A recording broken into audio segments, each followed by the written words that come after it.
Hope everybody's doing great. One, I apologize. I have been a little out of pocket the last month or so. I have had some personal things going on. Well, first, really joyful things. Both of my kids graduated. My daughter graduated from high school. My son graduated from college. And in the middle of all of that, my daughter was diagnosed with type 1 diabetes, which was a surprise, and we got to spend some time in the hospital. She is fine, but we are navigating what that is going to mean for her as she heads off to college in the fall. So, it's been a little complicated, but we all have things, and we weather them and we figure them out and we move forward. And so I am incredibly grateful to Dell Children's and the wonderful staff there who've taken great care of my girl. And I know that she will be able to manage this beautifully.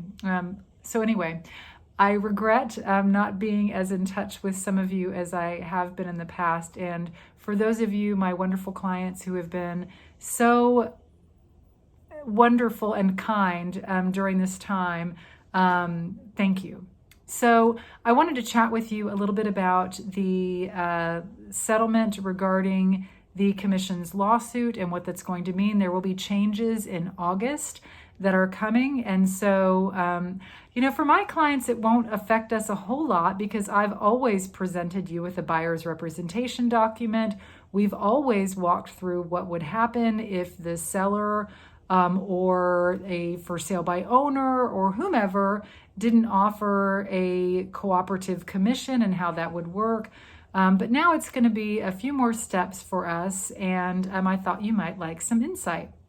So number one, we're not going to be able to, as realtors, show buyers property at all before having a buyer's representation document signed. And that includes doing a tour online, I've learned, which is interesting. So if we walk you through a property online, we're going to have that buyer's representation document signed. In that buyer's representation document, it's going to outline how the buyer's representation fee would be paid. So how much that fee is, and of course that's always been negotiable, and that's still the case. So we would come to those terms, and then we would move forward. Now, in some cases, I would imagine that sellers will still offer a cooperative fee that would offset the buyer having to pay that to the buyer's agent separately. In some cases, it won't be. And we're going to have to navigate how that is handled because one of the other rules is that we can't look it up on the MLS anymore. So it's going to involve that we reach out directly to listing agents or sellers if they are an unrepresented seller and find out what the fees are that are available or if they aren't, and figure out how we're going to handle all of that. Here in Texas, I've always felt like our documents were pretty good in that it was very clear how the fees were broken out. But there will be some additional, I'm sure bold print that says, hey, all fees are negotiable, and make sure that buyers and sellers understand that. All of that aside, this will mean changes in the industry, and we'll get to wade through that together. But I'll still be here to help, and I will still be here to represent you as a seller or as a buyer, and we'll just get to wade through all of these changes as they come.